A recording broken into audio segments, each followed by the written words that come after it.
Maraming pagkakaibigan ang hindi nagtatagal. Yung iba ay nagbabago ang mga priority sa buhay. Napapalayo sila sa mga taong una nilang naging kaibigan hanggang sa tuluyan na silang mawala ng komunikasyon sa isa't isa. Meron din namang matatawag nating seasonal na kaibigan. Yung naging kaibigan mo lang dahil naging magkaklase kayo o naging magkatrabaho. Pero kapag dumating kayo sa punto na hindi na kayo magkasama, nawawala na rin yung samahan na inyong nabuo. Ganyan din kaya ang mangyari sa samahang nabuo ng kabarangay natin ngayong araw sa mga kaibigan niya mula pagkabata. Yan ang ating pakikinggan dito sa mga kwento ng pag-ibig, buhay at pag-asa sa nangungunang Barangay Love Stories. Dear Papa Dudut, mapagpalang araw po sa inyo. Ang ibabahagi ko pong kwento ay hindi lang tungkol sa buhay ko, kundi pati na rin sa mga kaibigan ko at sa malaking pagsubok na pinagdaanan namin. Tawagin niyo na lamang po ako sa pangalang Rookie. 30 years old ako nang mangyari ang kwento at project coordinator pa lamang ako noon sa isang kumpanya. Pagka-graduate ko ay naghanap agad ako ng trabaho para hindi na umasa pa sa mga magulang ko kagaya ng gusto nila, Papa Dudut. Kailangan ko kasi munang magkaroon ng experience. Mula nang estudyante pa lamang ako, karamay ko na ang mga kaibigan ko. Apat nga po pala kami magkakaibigan mula noong mga bata pa kami. Ako, si Robbie, si Aliyah at si Tommy. Sobrang solid ng samahan namin. Para na rin kaming magkakapatid. Walang lihiman sa isa't isa at tulungan talaga kapag may nagkakaproblema. Sa tatlo kong mga kaibigan, si Robbie talaga ang pinaka-close ko. May kayang pamilya niya. Parehong engineer ang mga magulang niya at may inuumpisahan na ring restaurant business sa US. Kaya balak nilang mag-migrate. Yung ibang kapatid niya nasa Cambodia na. Hanggang sa si Robbie na lang yung naiwan dito sa Pilipinas dahil dito niya gustong magsimula bilang architect. Ganon kakomportable ang buhay ng pamilya niya. Kami naman yung masasabing sakto lang. Hindi kami yung tipong mapera talaga pero hindi rin naman kami nagigipit. Retired teacher si Mama at retired police naman si Papa. Dahil pareho silang naging lisensyado ay pinipressure nila ako. Gusto nila na maging professional din ako, kagaya ng dalawa kong kapatid. Pareho na silang lisensyado. Samantalang ako ay nakadalawang take na ng licensure exam sa architecture, pero hindi pa rin nakakapasa.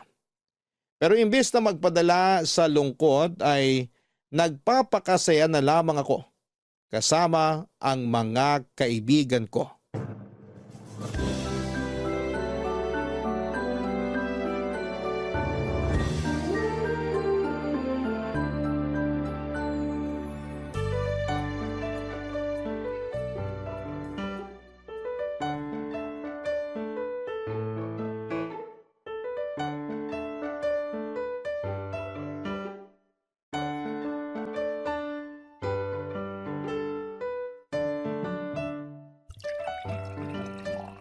Hoy Rookie, kalma mo yung pagsasaling sa shot glass.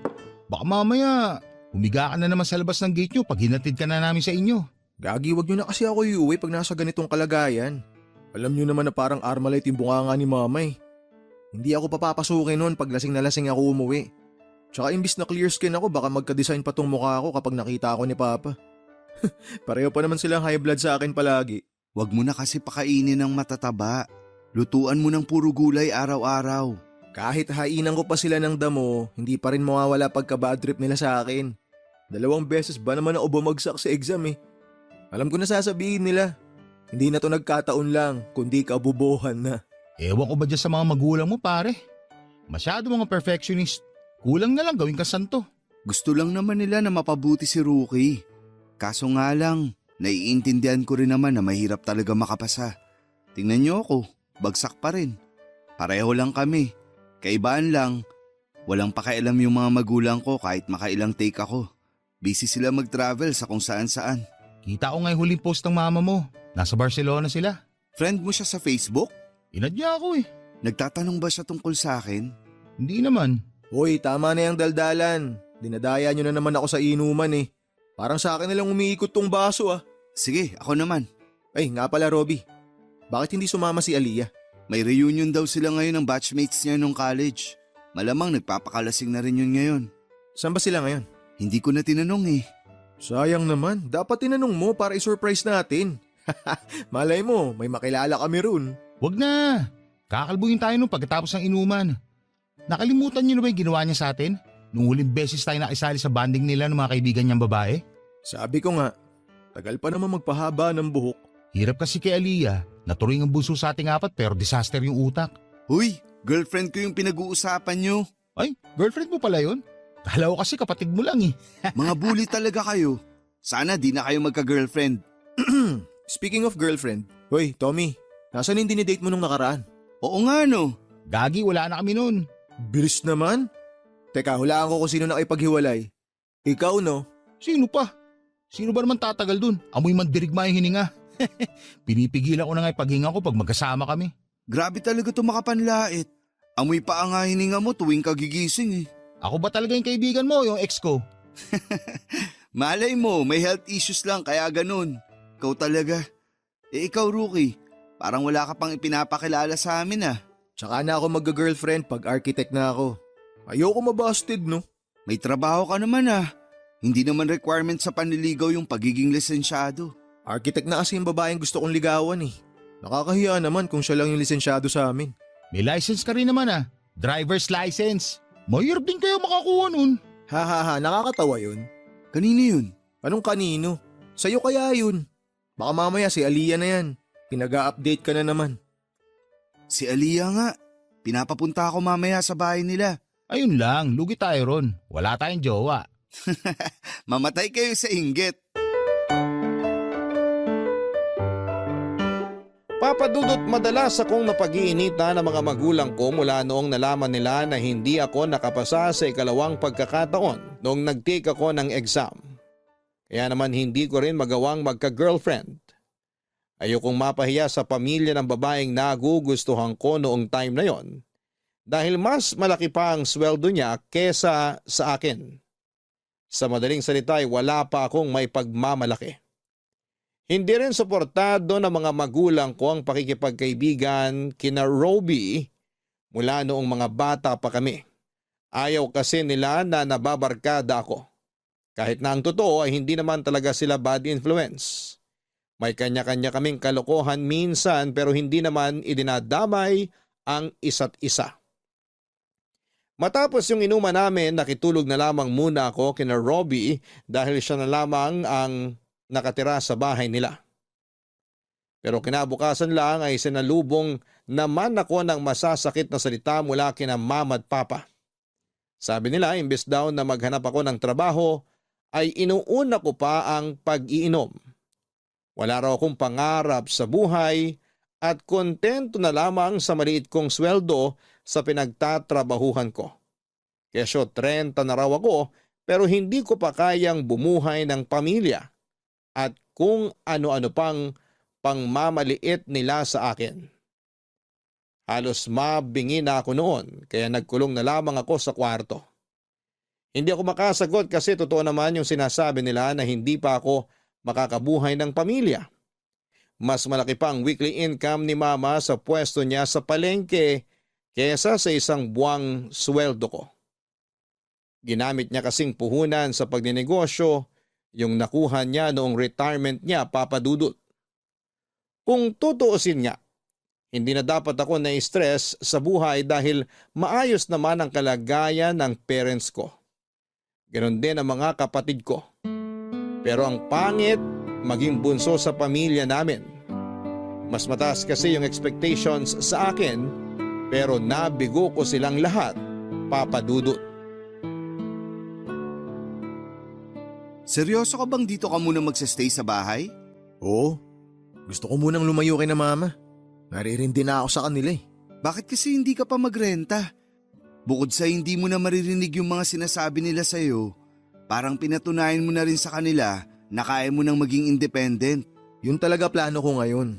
Maikituloy muna ako rito pansamantala. Kapag nakahanap na ako ng malilipatan, aalis din agad ako. Uy, hindi naman kita pinapalayas agad ah. Okay nga lang sa akin kahit hindi ka na umalis dito eh. Pero alam ko naman na hindi yun yung gusto mong mangyari. Kung dito ako titira, madadagdagan lang yung pang-iinsulto sa akin ni Mama. Yung mga gamit mo, bakit hindi mo padala? Iniwan ko muna sa bahay. Aalis naman sila bukas kaya bukas ko na babalikan. Ayoko makita nila na nag-iimpake ako ng mga gamit. Paano yan? Wala kang pamalit ngayong gabi. Teka, pwede naman kitang pairamin ng damit tsaka marami akong brief.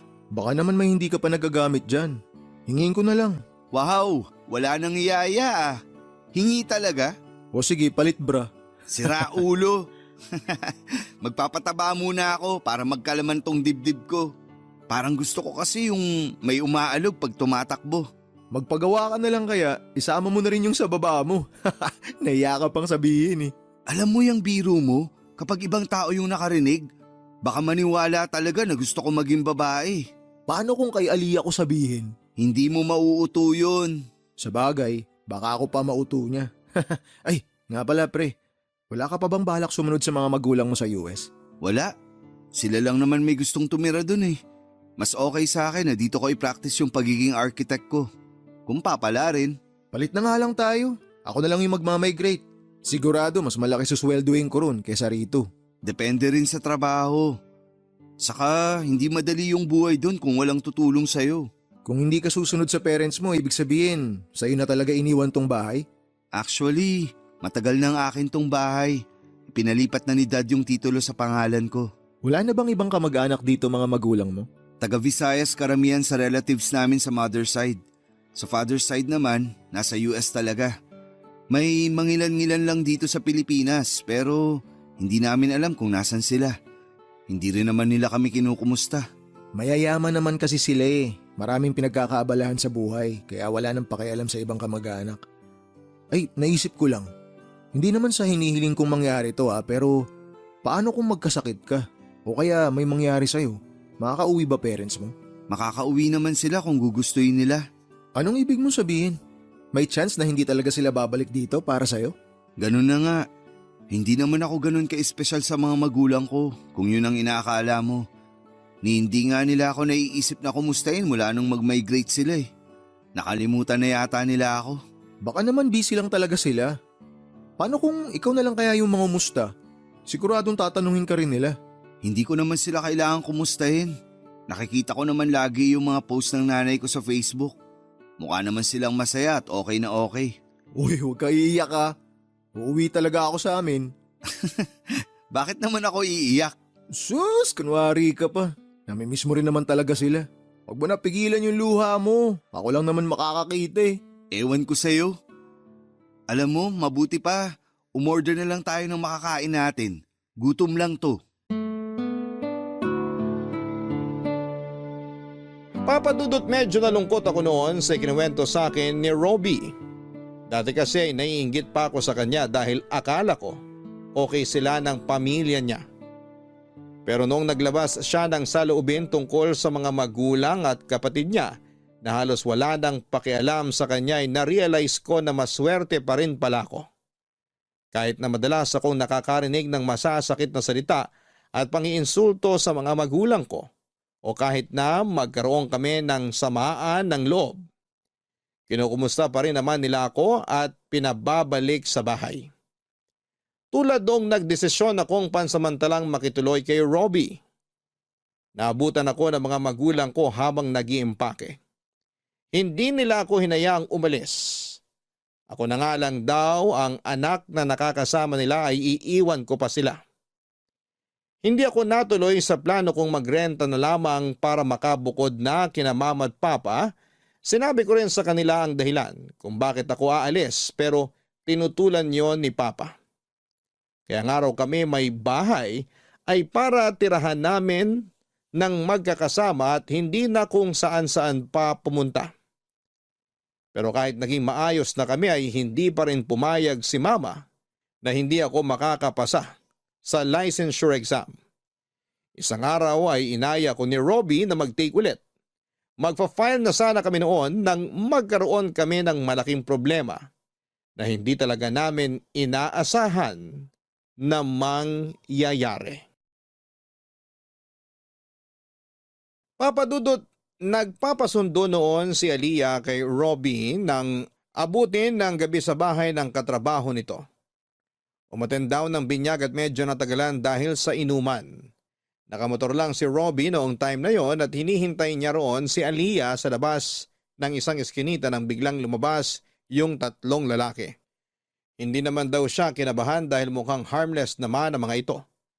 Tumambay daw yung 3 malapit sa kanya at pagkatapos pa noon ay may dumating pang 2 lalaki at parang may inabot sa kanila yung isa sa mga nakatambay doon. Hindi na raw yon pinansin ni Robbie dahil baka isipin ng mga lalaki na nakikiosyoso siya sa mga ginagawa ng mga ito. Wala pa raw 2 minuto roon si Robbie nang biglang dumating ang mga pulis.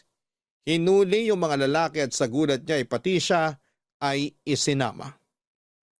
Sakalang nalaman ni Robbie na may nagaganap palang bentahan noon ng nakapaketing droga. Yung 3 lalaking lumabas mula sa eskinita ang nagbebenta at yung 2 dumating naman ang bumibili. Dahil nandun siya mismo sa pinangyarihan ng bentahan ay kasama siya sa mga dinala sa presinto, Papadudot. Tommy, bilisan mo mag-drive! Baka kung ano nang ginagawa kay Robbie sa presinto! Aliyah, kumalma ka, okay? Hindi naman siya sasaktan ng mga pulis dun. Hindi siya pwedeng makulong! Hindi pwede! Nandun lang naman siya para sunduin ako eh! Ano ba kasing nangyari? Hindi ka namin maintindihan kanina nung tumawag ka eh. Sabi ni Robbie, huminto lang siya dun sa may iskinita para abangan ako. Tapos lumabas daw yung mga lalaki. Hindi naman daw niya alam na nagbebentahan na ng drugs yung mga yun. Kung ganun, mukhang inaabangan na talaga ng mga pulis yung mga lalaki tinutukoy mo. Tapos nagkataon pa nando si Robbie. Kahit sabihin niya na hindi niya kilala yung mga lalaking yun at hindi naman siya involved sa bintahan, hindi siya paniniwalaan. Mabigat na kaso pa naman pag may kinalaman sa drugs. Kasalanan ko to eh. Hindi na sana ako nagpasundo sa kanya. Napahamak patuloy siya ng dahil sa akin. Ano ka ba? Walang may kasalanan sa nangyari. Wala namang may gusto nun eh. Tsaka kilala mo naman si Robbie. Hindi nun nahayaan na umuwi ka mag-isa. Kaya kahit hindi ka magpasundo, pupuntahan ka pa rin niya. May kaibigang abogado yung tatay ko. Kakausapin ko siya para matulungan si Robbie. Kayang-kaya naman ng pamilya niya na kumuha ng abogado eh. Ang problema, kung paano niya malulusutan yung ikakaso sa kanya kung sakali. Wala bang CCTV dun sa pinuntahan niya? Makakatulong yun kung sakali. Oo nga, kailangan natin pumunta ron mamaya. Pero sa ngayon, puntahan muna natin siya sa presinto. Kailangan niya tayo. Wala na dito sa Pilipinas yung pamilya niya.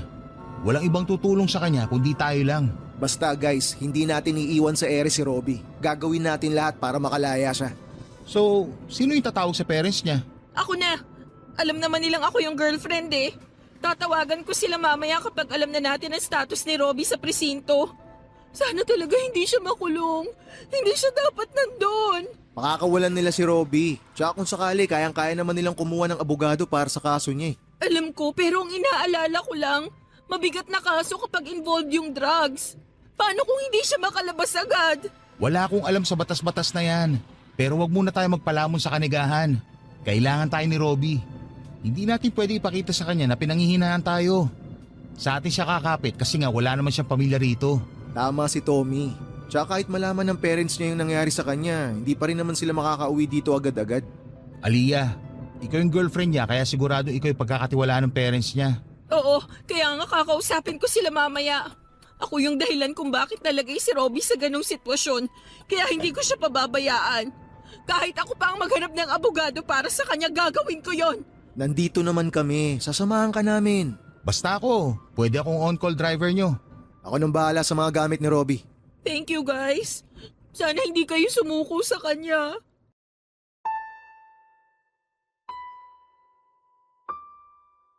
Papadudot, dahil walang nakakita kay Robbie noong dumating siya sa eskinita para patunayang hindi siya kasali sa bentahan, ay hindi naging madali ang lahat para sa kanya.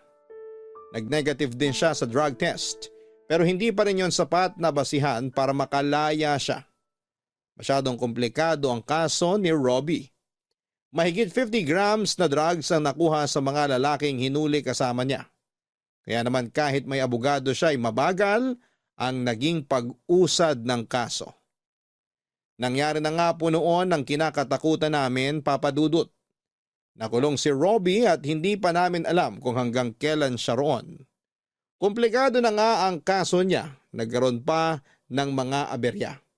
Kaya naman wala na kaming magawa noon kundi ang palaging bisitahin siya sa kulungan at ibigay lahat ng mga kailangan niya na pinapayagang ipasok doon. Natakot kami para sa kanya dahil sa mga napapanood namin na binubugbog at binibinyagan sa loob ng kulungan. Mabuti na lang at mababait ang mga nakakasama niya sa selda. Palagi namin silang dinadamay sa mga pagkain at mga gamit na dinadala namin para kay Robbie para hindi siya galawin sa loob. Nang malaman ng mga magulang ko na nakulong si Robbie ay pinagsabihan ako ng tatay ko at sinabihang dumistahan siya sa mga kaibigan ko. Hindi raw kasi maganda sa imahe ko kung mapapasama ako sa ganong klase ng mga kaibigan. Nagalit pa ako noon at hindi ko na napigilang sagutin ang tatay ko. Para depensahan si Robbie, humingi ako ng tawad sa ginawa kong yon, pero nanindigan ako sa kanila. Na inosente ang kaibigan ko at makakalaya rin ito. Pero nung umabot na ng 3 taon ang pagkakakulong ni Robbie, may isa sa amin ang ginusto ng sumuko, Papa Dudut. Kumusta ka? Nangangayayat ka. Nakakatulog ka pa ba ng maayos? Mula nung makulong si Robbie, hindi ko na alam kung paano pa makakatulog ng maayos. Halos gabi-gabi ako nakokonsensya dahil sa ginawa ko. Palagi kong sinisisi yung sarili ko sa nangyari sa kanya. Sinabi ko naman sa'yo, di ba? Hindi mo kasalanan yun. Hindi rin gusto ni Robbie na sinisisi mo yung sarili mo. Pero ilang taon na siyang nakakulong. Hindi ko ma-imagine yung hirap na nararanasan niya sa loob. Yung tipong nasanay siya sa komportabling buhay tapos biglang andun na siya sa sitwasyong kinakailangan niyang magtiis ng sobra-sobra. Mabaho, masikip, madumi, at maingay sa kulungan. Hindi ko nga alam kung nakakaligo pa ba siya ron na nakakakain ng maayos. Ay, kumalma ka lang. Ipahinga mo rin kasi ang isip mo. Hindi mo naman kailangan saluhin lahat. Pero wala sa pamilya niya yung may planong umuwi para mag-asikaso ng kaso niya. Iniasa na nila lahat sa akin at sa abogadong kinuha nila para kay Robbie. Binigyan nga nila ako ng authorization para mag-asikaso kasama ng abogadong kinuha nila. Pero parang ako na lang yung lumalaban para sa kanya bukod sa inyo ni Tommy. Oo, nagbibigay sila ng pera pero hindi sapat yun. Kailangan din ni Robbie yung presensya nila. Kaso wala eh. Kanya-kanya sila ng dahilan. Pasensya na raw muna kasi hindi nila pwedeng iwanan yung kasisimula lang nilang negosyo sa US. Yung mga kapatid naman niya busy rin sa mga trabaho nila. Nararamdaman ko malapit na makalaya si Robbie. Konting tiis na lang. Parang hindi ko nakakayanin to. Anong ibig mong sabihin? Yung sa amin ni Robbie. Paano kung matagalan pa ulit siya bago makalaya? Paano na ako? Pangarap ko rin namang makabuo ng pamilya. Nangako tayo, di ba? Nahihintayin natin siya. Pero nahihirapan na ako. Hindi ko na siya nakakasama. Habang tumatagal parang nawawala na ako ng gana sa relasyon namin. Nawala namang kasiguraduhan. Na hindi ko nga alam kung okay pa lahat kapag nakalabas na siya. Alam ko napapagod ka na kaya mo naiisip yung mga ganyang bagay. Pahinga ka muna. Kami na muna bahala kay Robbie. Focus ka sa trabaho mo. Kami muna ni Tommy yung bibisita sa kanya tsaka magdadala ng mga kailangan niya. Hindi namin siya pababayaan. Salamat ah. Sana hindi kayo sumuko ni Tommy. Kami? Susuko? Malabo yun. Kung pwede nga lang na palit na lang kami ng sitwasyon eh.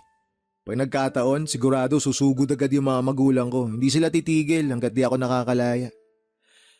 Ay, kayang-kaya naman sanang gawin yun ng parents niya eh, kung umuwi lang sila. Wala naman sanang problema sa akin na ako ang mag-asikaso eh. Pero pinanghihinaan na ako. Saka parang hindi ko na nararamdaman na kami pa. Ang hirap ng ganito. Hindi mo na ba siya mahal? Hindi ko alam. Hindi ko na talaga alam kung ano pa tong nararamdaman ko. Kung pagmamahal pa ba bilang girlfriend niya o malasakit na lang. Naiintindihan naman kita eh. Hindi talaga madali yung sitwasyon mo ngayon. Pero mahal na mahal ka ni Robbie. Hindi yun basta-basta bibitiw sa relasyon nyo. Kasi ikaw na lang yung kinakapitan niya sa totoo lang. Paano kung dumating yung oras na ayoko na? Na ma-fall out of love ako sa kanya? Pwede ko bang sabihin sa kanya yon? Baka kung anong gawin niya sa sarili niya sa loob ng kulungan. Natatakot ako. Hindi ka pa nga ba na fall out of love sa lagay na yan? O baka natatakot ka lang na aminin yun sa sarili mo?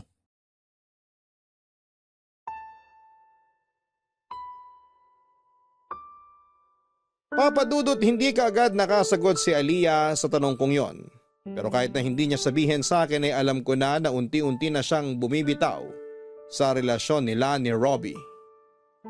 Maraming beses na gusto kong kumustahin si Robbie sa pakikitungo sa kanya ni Aliyah tuwing dumadalaw ito sa kanya, pero iniwasan kong buksan ang usapang makakadagdag lang sa hirap na pinagdaraanan niya sa loob.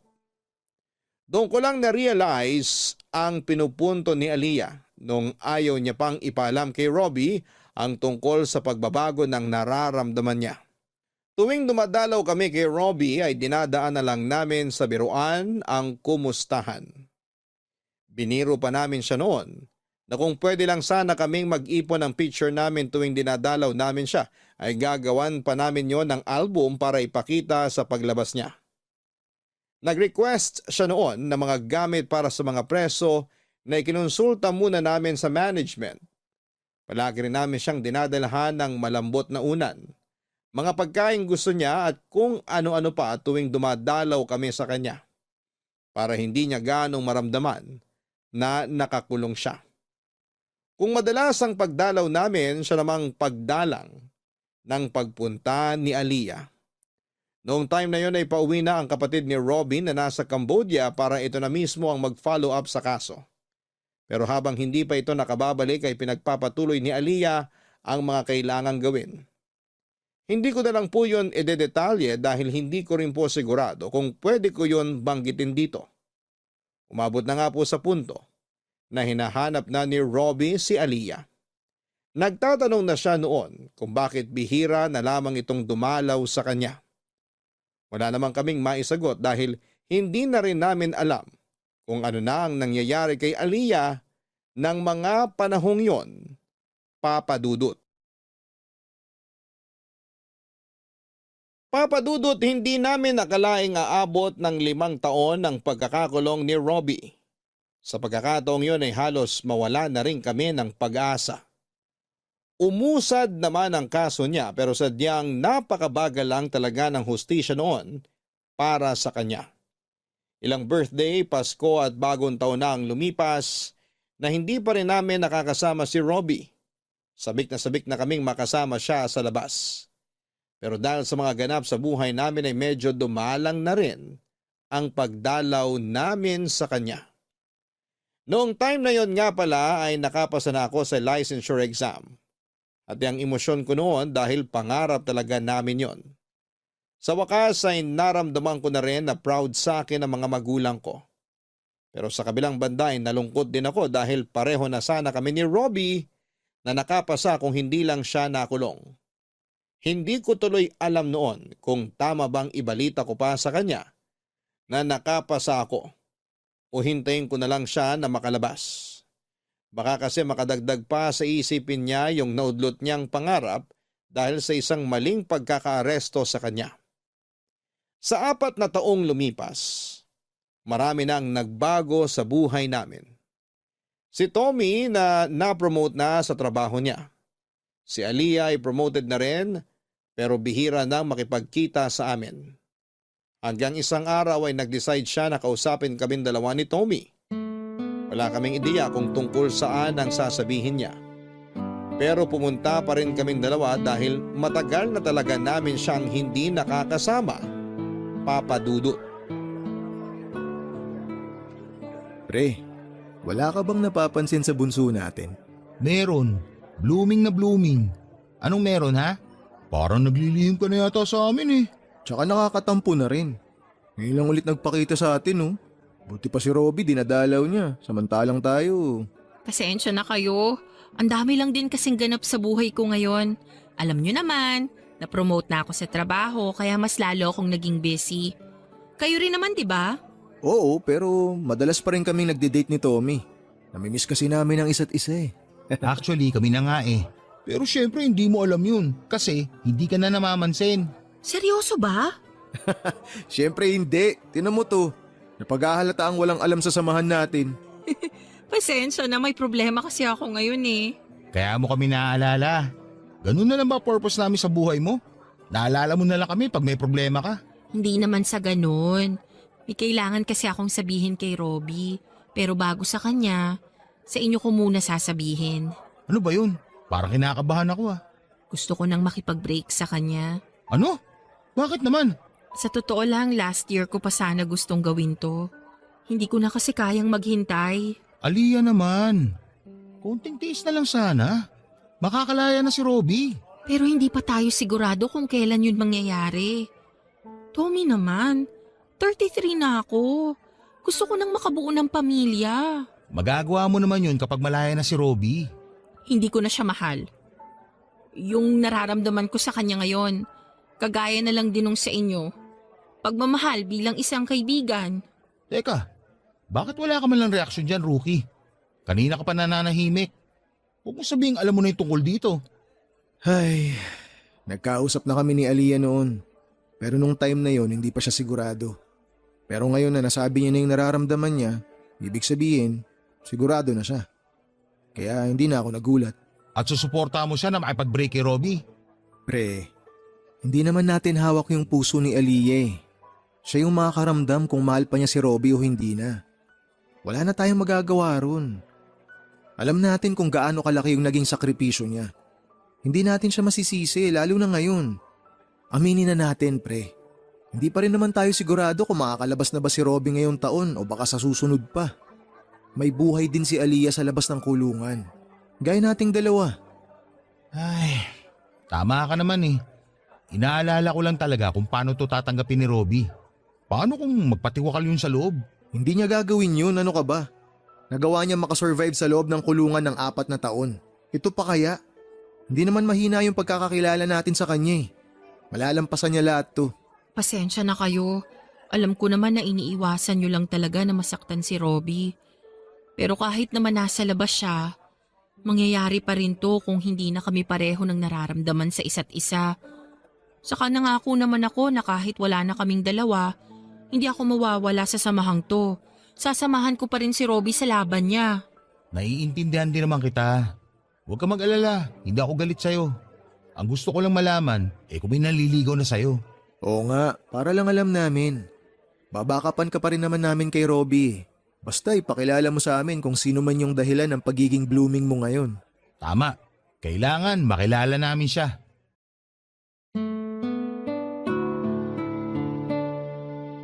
Papadudot inamin sa amin ni Aliyah na may iba na siyang nagugustuhan. Pero hindi pa naman daw ito nanliligaw sa kanya. Hindi raw siya magpapaligaw hanggat hindi natatapos ang namamagitan sa kanila ni Robbie. Gusto raw niyang tapusin ng maayos ang relasyon nila at humingi na rin ng tawad sa kaibigan namin. Ginawa naman po yon ni Aliyah. Dinalaw niya si Robbie sa kulungan at doon na niya sinabi na makikipag-break na siya. Hindi na kami sumama noon para magkaroon sila ng privacy. Hindi na rin kami nagtanong kay Aliyah. Hinintay na lang namin na sabihin niyang maayos ang naging pag-uusap nila. Mga ilang linggo lang matapos ang breakup nila ay nabalitaan namin kay Aliyah na pauwi raw ng Pilipinas sa mga magulang ni Robbie para dalawin ang kaibigan namin. Papadudot mula nung umuwi ang kapatid ni Robbie na nasa Cambodia. Wala na kaming update sa kaso niya dahil sila na mismong magkapatid ang nag-uusap. Kahit si Aliyah ay wala na ring makuhang update dahil masungit daw yung kapatid na yon ni Robbie. Hindi rin daw lahat ay sinasabi nito ang update sa kapatid para hindi na ito ma-stress pa sa kulungan. Kaya kahit gustuhin naming magtanong na lang, sa kaibigan namin ay wala rin kaming mapapala. Nang umuwi ang mga magulang ni Robbie, naglakas loob kami ni Tommy na pumunta sila sa bahay nila. para mangumusta tungkol sa kaso.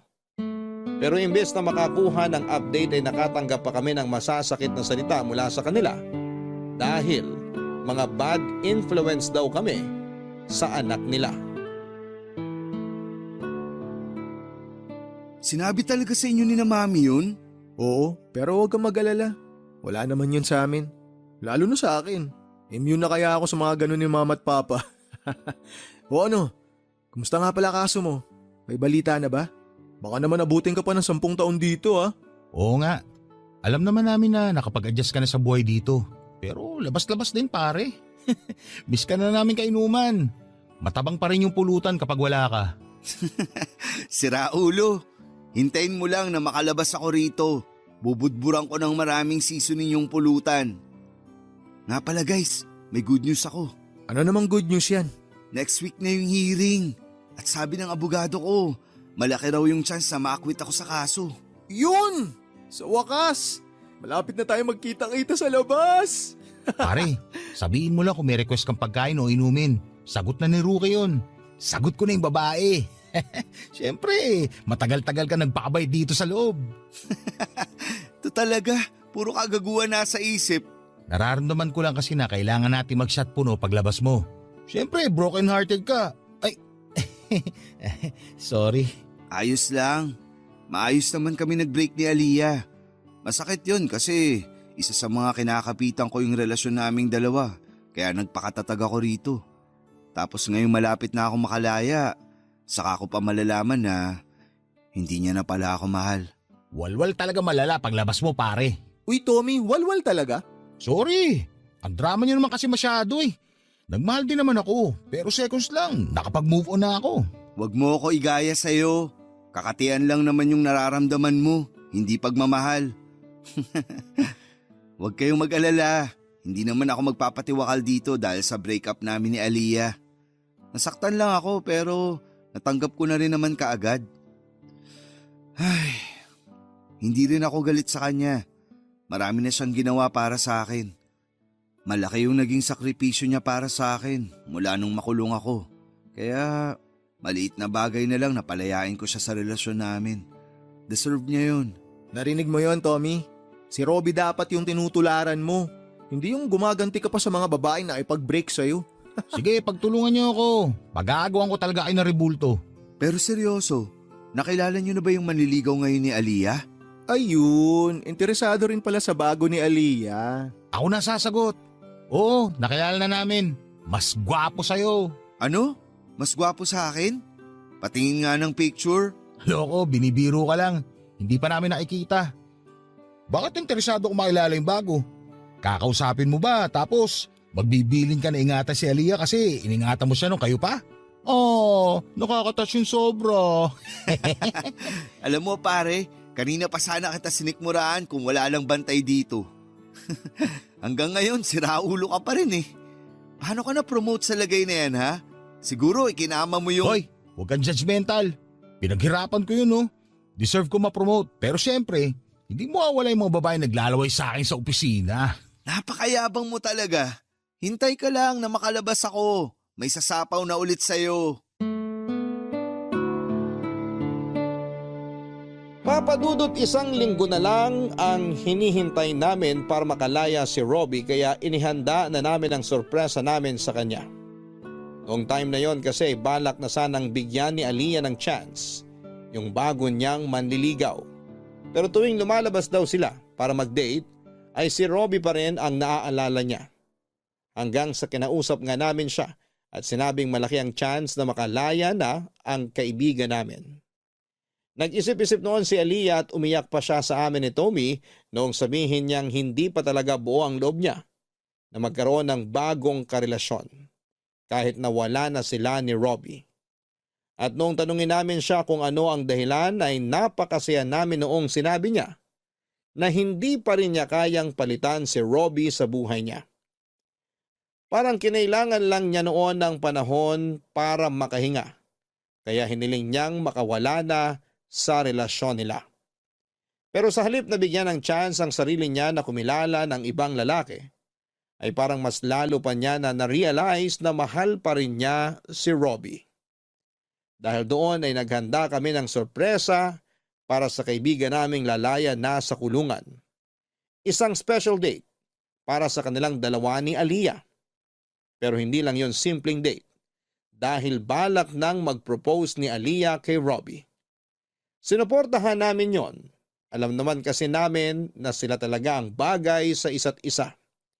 Kung si Robbie ang makakatuluyan ni Aliyah, hindi na kami mag-aalala na baka mapunta siya sa maling tao. Ang problema, ilang araw na lang sana bago yung hearing noong ibinalita sa TV na may paparating daw na bagyo. Kapag sumama ang panahon, may posibilidad na hindi matuloy ang pagdinig sa kaso. Papadudot sa awa ng Diyos ay natuloy pa rin ang pagdinig sa kaso ni Robbie. Kahit kasi may storm signal noon ay maaraw pa rin at maganda ang panahon. Para naghimala po talaga noong araw na yon matapos ang hearing ay sobrang saya naming lahat noong sa wakas ay acquitted na si Robbie sa kaso. Mahigit 5 taon din siyang nakulong at nagdusa sa loob bago nakalaya. Parang pinagbayaran na rin po niya ang pagkakasalang hindi naman po niya ginawa. Hindi lang naman po siya ang may ganong kaso pero maswerte pa rin po siya na nagkaroon pa siya ng pagkakataong makalaya, Papa Dudut. Kahit na hindi po kami iyakin ng mga kaibigan ko ay napaluha talaga kami. Noong makasama na namin siya sa labas. Kaming dalawa lang ni Tommy ang sumundo sa kanya gaya ng napag-usapan. Halos hindi mabura ang ngiti ni Robbie noong inilibot muna namin siya bago inihatid sa bahay nila. Noong time na yon ay nakabalik na sa US ang mga magulang niya kaya kami na lang ulit ang kasama niya na mag-celebrate. Dumaan naman doon ang kapatid niyang nag-asikaso sa kaso niya. Pero saglit lang silang nagkasama at nagpaalam na rin ito para sa flight pabalik ng Cambodia. Akala ko may inanda kayong party para sa akin. Excited pa naman akong kumain ng masasarap ngayon. Chill ka lang kasi. Nagpa-reserve na kami sa restaurant, okay? Pero sa ngayon, pumili ka muna ng pangmalakasan mong outfit kasi first time mo magsusuot ng magandang damit pagkatapos mong makulong ng 5 taon. Grabe, nakakapanibago. Pwede ko na ulit isuot kahit anong gusto ko. Ay, mas masaya sana kung kasama rin natin si Aliyah. Huwag mo na muna siyang isipin. Masaya na yun sa kadate niya. Kaya nga kami nandito kasi kami muna yung date mo. Kung di sana siya nakipag-break sa akin, bala ko na sanang mag-propose sa kanya. Oh, sad boy. Walang iyakan mamaya inuman lang. Ako iiyak? Tanggap ko na yun. Wala naman akong choice kundi maging masaya na lang para sa kanya. Alangan namang magwala ako sa date nila nung bago niyang manliligaw. Mas nakakahiya naman ata yun. Hindi lang yata, nakakahiya talaga pre. Pagkatapos ng celebration natin mamaya, matutulog ako kahit anong oras ko gusto. Grabe, namiss ko talaga yung malambot kong kama at maraming unan. Ay, yung higaan namin dun, sobrang sikip. Nagkakaamuyan na nga kami ng mga hininga namin. Di uso yung personal hygiene kasi kapos kami sa tubig. At least ngayon, hindi mo na kailangan magtipid. Magagawa mo na ulit lahat ng gusto mo. Pwede ka na rin makipaglandian sa mga babae. Wala na magbabawal. Single ka na, di ba? Alam mo ikaw, wala ka na talagang nasabing matino. Puro kakalokohan. Ito naman, nagsasuggest lang naman ako. Kasi nga di ba, mahigit 5 taon kang tagtuyot doon. Sayang naman yung magandang lahi nyo kung hindi mo ikakalat. Saka ako naiisipin yan kapag nasa kondisyon na akong sumabay sa mga kalokohan mo. Hindi ka naman siguro mauubusan. Nga pala, mga pare, gusto ko sana mag-exam ulit. Ay, sayang yung 5 taon. Ang dami ko na sanang na-achieve nun kung hindi lang ako nakulong. Kaya mo, tutulungan kita. Architect na yata atong tropa mo. Aba, yabang ah. Teka, okay na ba kayo ng parents mo? Hindi na ba sila laging high blood sa'yo? Ang totoo, isa yun sa mga gusto kong ikwento sa'yo. Bago pa kasi ako makapag-exam, nagsorry sa akin si mama at papa dahil nga hinusgaan kanila. Nung nakapasa na ako, ayun, mas lalo ko napatunayan sa kanila na hindi ka bad influence sa akin. Kaya kapag nagkaroon ka ng oras, okay ka na. Baka naman pwede kang pumasyal sa bahay para makabawi naman daw sila sa'yo. Ano ka ba? Hindi naman nila kailangang bumawi sa akin. Actually, naiintindihan ko nga sila eh. Nakakapangit kasi ng image kung may kaibigan kang dating preso. 'Di ba? Matagal nang pangit yung imahe ko. Gawa nung isang playboy dito. Yung ginagawang hotel yung bahay nila, yon ang guilty. Ayoko sanang maging madrama ngayon pero sobrang namiss ko yung ganito. Kahit wala na akong ibang narinig kay Tommy kung hindi ka bastusan at kalokohan. Diyan ka naman nagkakamali, pre. Alam mo ba, nung dinala ka sa presinto, marami siyang matinong sinabi. Tsaka nung gusto nang makipag-break ni Aliyah sa'yo, hindi mo makikilala tong kaibigan nating to sa mga sinasabi niya. Ayaw pumayag na maghiwalay kayong dalawa eh. Totoo ba yun, pre? Nakakahiya man pero oo, totoo yun. Siyempre, kahit anong mangyari, number 1 fan pa rin ako ng love team nyo. Pero dahil hiwalay na kayo, magwalwal na lang tayo. Papadudot mong akala talaga ni Robbie ay pinagpalit na siya ni Aliyah. Pero ang totoo ay dinala namin siya noong gabing yon sa restaurant kung saan sila unang nag-date. Hindi siya makapaniwala na ideya ni Tommy ang romantic date na yon para sa proposal. Pinagsisihan ni Aliyah ang ginawa niyang pagsuko sa relasyon nila ni Robbie. At matapos nga ang madamdamin nilang pag-uusap ay doon na nag-propose ang bunso namin. Kitang-kita namin ang pagkagulat sa mukha ni Robbie dahil hindi niya talaga inaasahan na babae pa mismo ang magpropose sa kanya. Kahit hiyang-hiya siya sa sorpresa namin sa kanya, ay tinanggap niya ang proposal ni Aliyah. Pero hindi siya pumayag na hindi niya maibibigay ang engagement ring na matagal na niyang gustong bilhin para sa sanay proposal niya.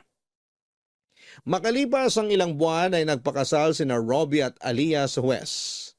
Parents lang sana nila ang kasama sa kasal pero dahil pamilya na rin ang touring ni Robbie sa amin ni Tommy ay kasama kami sa seremonyas ng kasal.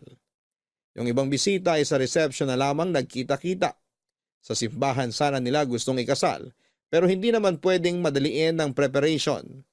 Minadali ng mga magulang ni Aliyah ang kasal noong nalaman nilang buntis na pala siya. Papadudot kahit noong mga anak na si Aliyah ay nandun pa rin kaming mga kaibigan niya. Memorable ang araw na yon dahil nahimatay si Robbie nang makita niyang pumutok na ang panubigan ng asawa niya. Safe namang nailabas yung bata pero matapos yon ay hindi namin inaasahan na magkakaroon pala kami ng problema. Nagkaroon kasi ng severe postpartum hemorrhage si Aliyah at kinailangan siyang salinan ng dugo. Laking pasasalamat na lang namin noon dahil pareho kami ni Aliyah ng blood type kaya nakapag-donate kaagad ako. Saka lang kami nakahinga ng maluwag noong bumudi na ang kalagayan niya.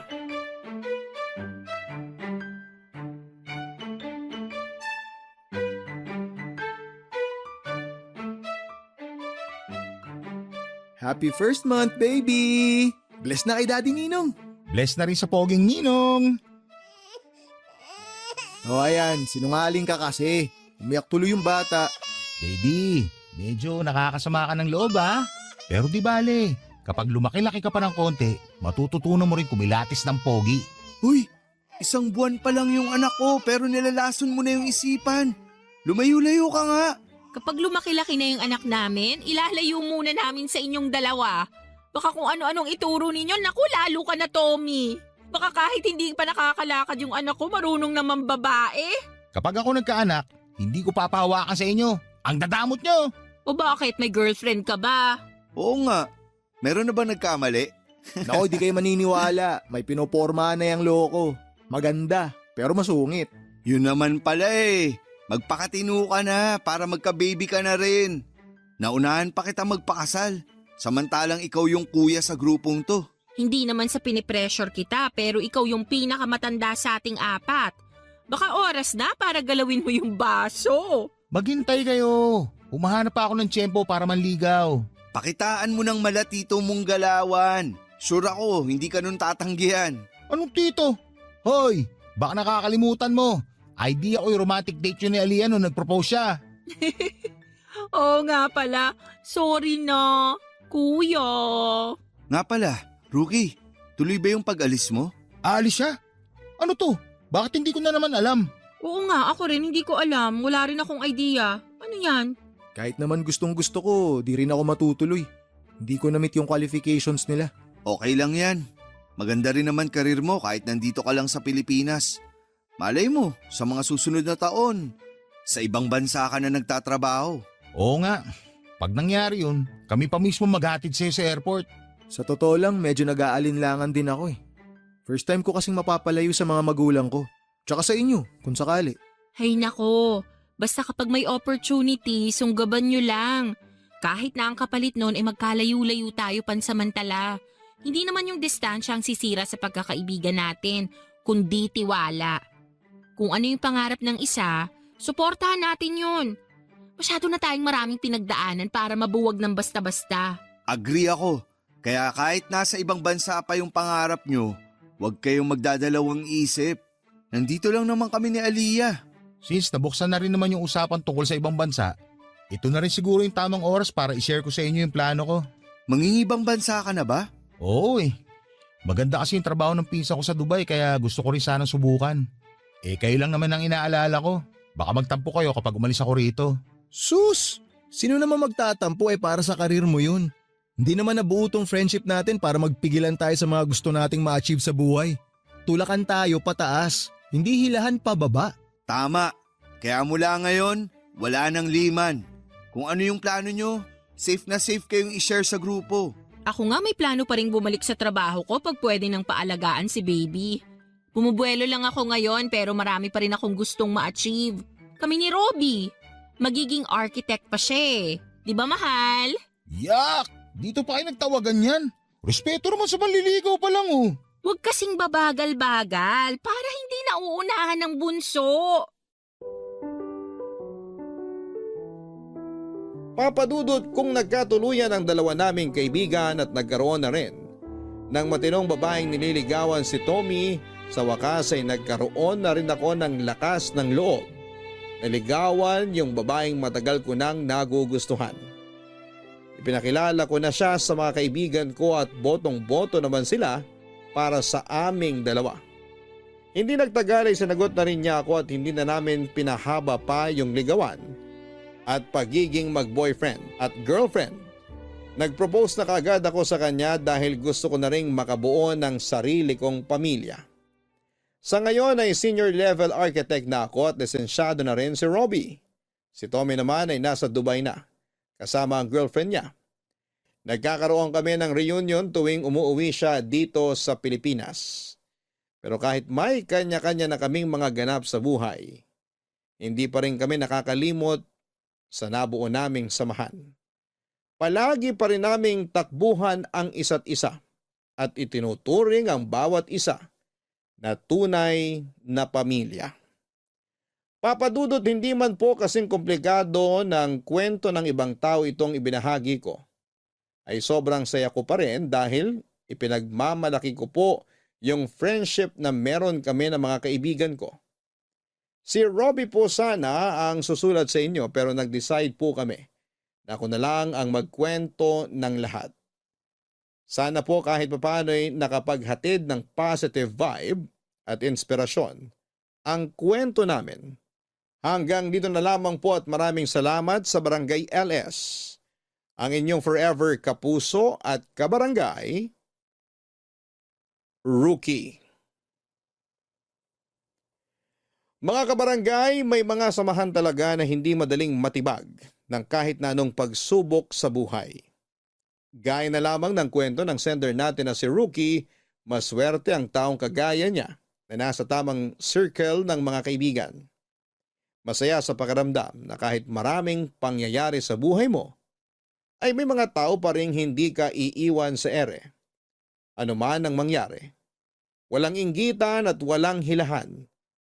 Dahil sosuportahan ka nila sa mga pangarap mo, kahit na ang kapalit nito ay ang pagkawatak-watak ninyo. Hanggang sa muli mga kapuso, ko po si Papa Dudut sa mga kwento ng pag-ibig, buhay at pag-asa sa nangungunang Barangay Love Stories Number 1. Dear Papa Dudut, ako nga pala si Donna, sa kasalukuyan ay 45 years old na. Gusto ko lang ibahagi sa inyo ang kwento ng kabataan ko. Kwento noong nagsimula akong magdalaga. 18 anyos ako nang matipuhan ko si July, kaedad ko lamang din siya. Nakatira siya sa kabilang purok sa aming barangay. Bagong salta lamang siya noon sa probinsya namin, Papa Dudut. Nabalitaan kong galing pa siya sa Maynila at nung nagkahiwalay ang mga magulang niya, sinama siya ng kanyang 50 anyos na tatay sa probinsya namin. Doon na sila tumirang dalawa. Naging usap-usapan sa barangay namin ang paglipat ni July at ang kanyang ama na si Mang Edu. Sa barangay pa naman namin kapag may bagong salta ay paniguradong pag-uusapan yan. Nakibalita rin ako tungkol kina July, lalo na nung nalaman kong kaedad ko lamang siya. Nakibalita ako sa manikurista ng nanay ko. Na-curious din kasi si nanay lalo't kaedad niya ang tatay ni July. Inisip nga ni nanay na baka pwede sila ng tatay ni July dahil pareho silang hiwalay sa asawa. Alam kong nagkakantsawan lang sila noon ng manikurista niya pero seryoso akong nakikinig. Hindi dahil gusto kong maging stepfather ang tatay ni July, kundi dahil gusto kong makilala si July, Papa Dudut. Nasabi nga rin ng manikurista ni nanay na gwapo raw at tisoy si July. Ang mga talampakan daw nito ay kasimpulan ng makopa, lalo tuwing tanghaling tapat. Yun pa naman ang tipo ko sa isang lalaki. Mapula ang talampakan at tisoy. Bihira kasi akong makakilala ng mga ganong klaseng lalaki sa probinsya namin. Kaya naman hindi ko na pinalagpas ang pagkakataon para makilala si July. Pinuntahan ko siya sa bahay nila, Papa Dudut.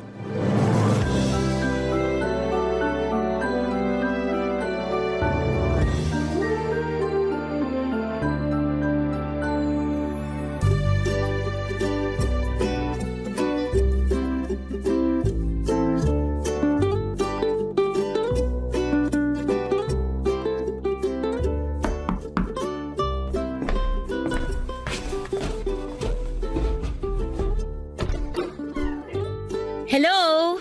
Ikaw si July, di ba? Oo. Sino ka? May kailangan ka? Ako si Donna. Tagaroon lang ako sa kabilang purok. May kailangan ka ba? Wala naman. Gusto lang kitang makita. Bakit gusto mo ako makita? Ganito lang talaga ako kapag may bagong salta rito sa barangay natin.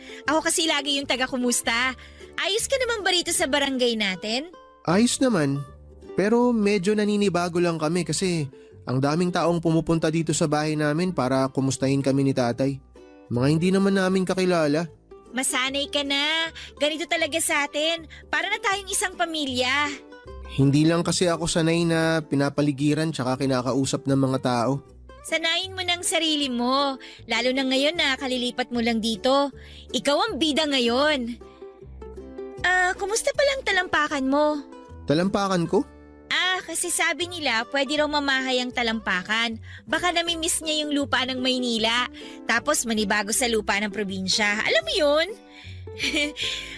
May nakapagsabi na ba sa'yo nun? Mga anong oras namumulang talampakan mo? Seryoso ako! Pasensya ka na pero hindi ko napapansin kung anong oras namumula tong mga talampakan ko. May pictures ka ba ng talampakan mo? Teka lang, bakit ba interesado ka sa talampakan ko? Uy, hindi grabe ka naman. Wala ka na kasing ibang kinumusta kundi talampakan ko Masama bang mag-alala sa talampakan mo? Bakit yan namumula? Hindi mo ba naisip na baka pwedeng senyalis yan ng cancer o kaya kung ano pang sakit? Uy, sobra ka naman. Anong lotion mo? Donna, may pinapagawa pa kasi sa akin si tatay sa loob ng bahay kaya… Pwede ba kitang tulungan? Hindi na, kaya ko na yun mag-isa. Iniiwasan mo yata ako Hindi sa ganun, hindi lang kasi ako sanay na makipag-usap sa tao na puro talampakan ko yung gusto na pag-usapan namin. Ano bang gusto mong pag-usapan? Wala sana. Ako merong gustong pag-usapan. Kung tungkol na naman yan sa talampakan ko… May girlfriend ka na ba? Wala. Wala rin akong boyfriend. Congrats? Congrats din sa'yo. Congrats sa atin! Yay! Hindi ko alam pero napapatawa mo ako. Ayos ah. Kapag kailangan mo ng tour guide sa barangay natin, pwede ako ha. Pwede kong ibigay sa iyo yung cellphone number ng nanay ko para i-text mo ako. Wala ka bang sariling cellphone? Bibili ako kapag gusto mo na akong ka-text. Sige. Sa akin ka lang magpapa-tour guide ha. Huwag sa ibang dalaga rito. Teka lang, babalik ako ha. Kukunin ko lang yung cellphone number ni nanay. Wait mo ako! Hindi na nakapagsalita pa si July dahil nagmadali na akong tumakbo pabalik sa bahay namin para mailista sa papel ang cellphone number ni nanay. Hindi ko pa kasi memorize noon ang number ni nanay. Bago bumalik sa bahay ni na July ay naglotion pa ako ng braso at siko ko. Napansin ko kasi na namumuti na dahil sa sobrang dry. Nagsuklay na rin ako at nakihingi ng baby cologne kay nanay. Nang bumalik ako sa bahay ni na July ay inabot ko na sa kanyang number ko. Napatingin ako sa talampakan niya pero nakasuot na siya ng medyas. Nalungkot ako pero alam kong sinadya niya yon dahil marahil naiilang na siya. Na yun ang una kong topic na gustong pag-usapan nang makilala ko siya. Nagpaalam na rin ako kaagad sa kanya at sinabi ko sa kanya na hihintayin ko ang text niya. Tumango lamang siya at ngumiti papadudot. Sinarado na rin niya ang pintuan pagkatapos. Nanatili siguro ako ng ilang minuto sa labas ng bahay nila bago ako nagpasyang umuwi ng bahay. Nakangiti at panay ang huni ko ng paborito kong love song habang sinasabayan ko ng pilit na sayaw. Napansin yun ni nanay at saktong kakatapos lang magsaing ni nanay kaya may oras ito para kausapin ako sa napansin niya sa akin. Close kami ni nanay. Lalo na nung nawala na si tatay sa buhay namin. Wala akong naitagong sekreto kay nanay, siyang best friend ko. Sinabi ko sa kanyang lahat-lahat. Lalo na yung pagkakakilala namin ni July. Sa kanya ko talaga unang sinabi ang tungkol doon. Wala rin naman kasi akong ibang kaibigan na mapagsabihan. Talagang si nanay lang ang tinuturing kong kaibigan sa buhay ko. Masaya akong nagkwento sa kanya, masaya rin siyang nakinig sa akin. Pinag-usapan namin si July habang umiinom kami ng instant coffee, papadudot.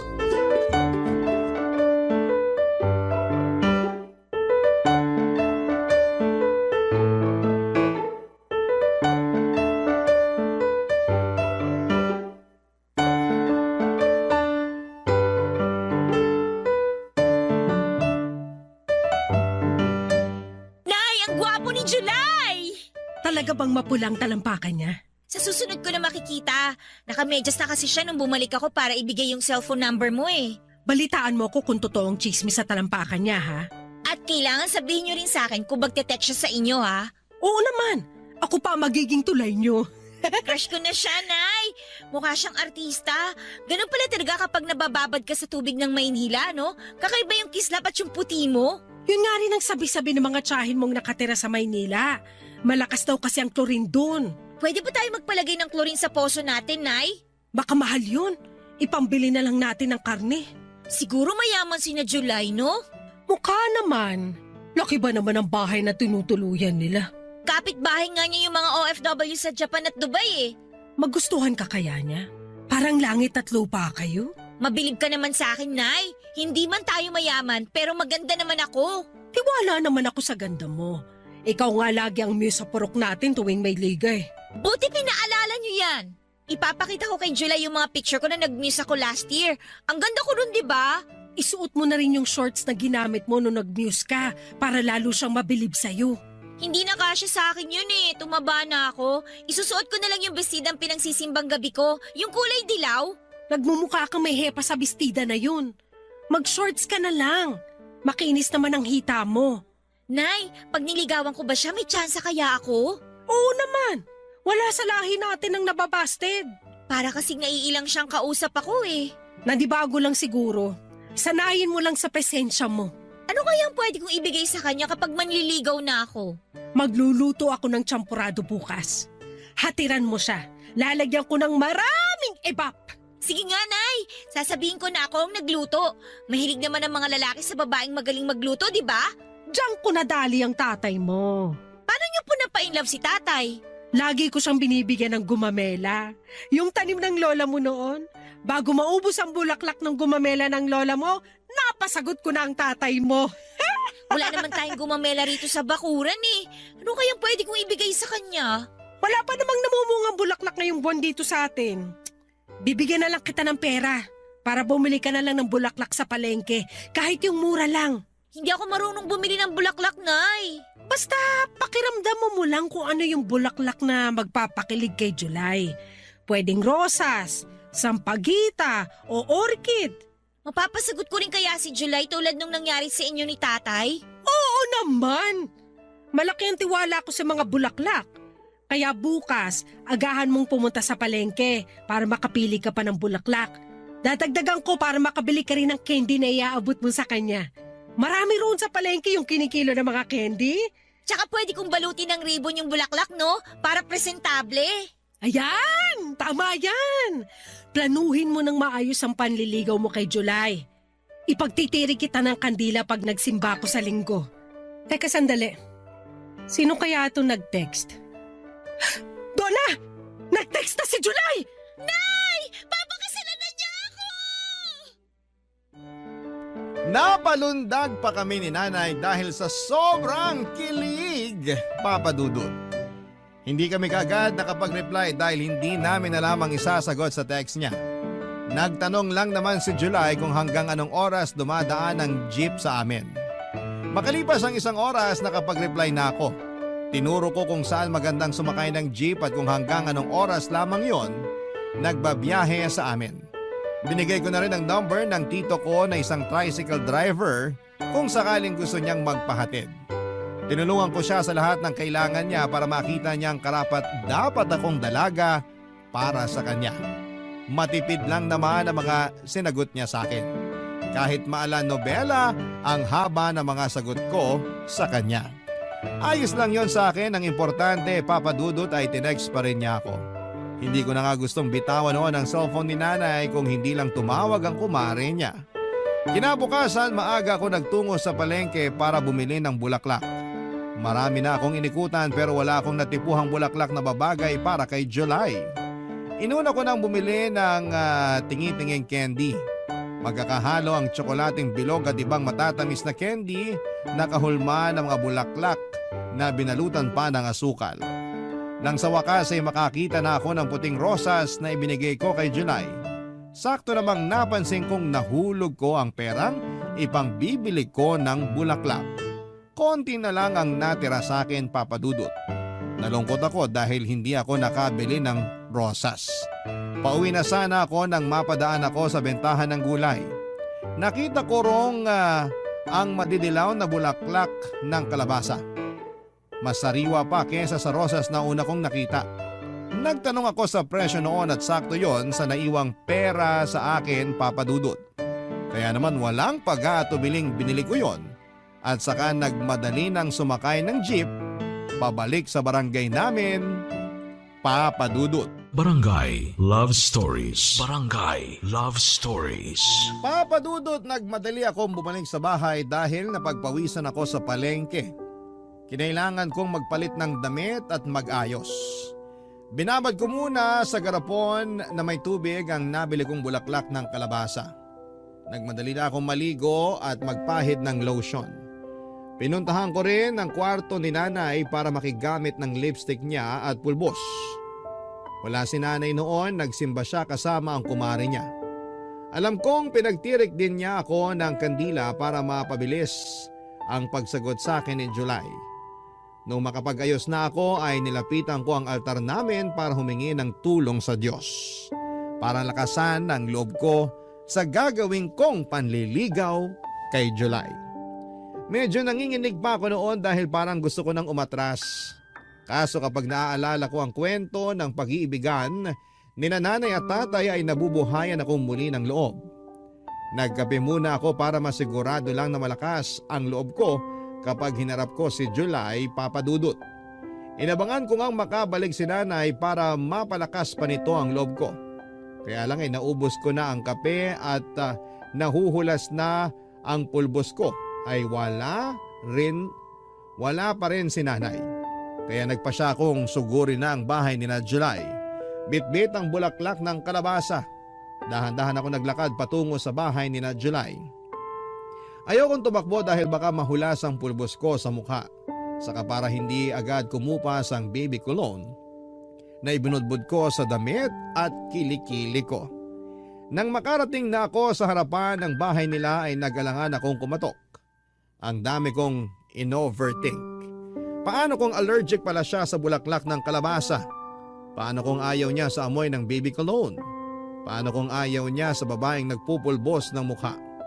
Nasa ganitong pag-iisip ako, Papa Dudut, nang bigla na lamang bumukas ang pintuan at niluwa noon si July. Papa Dudut.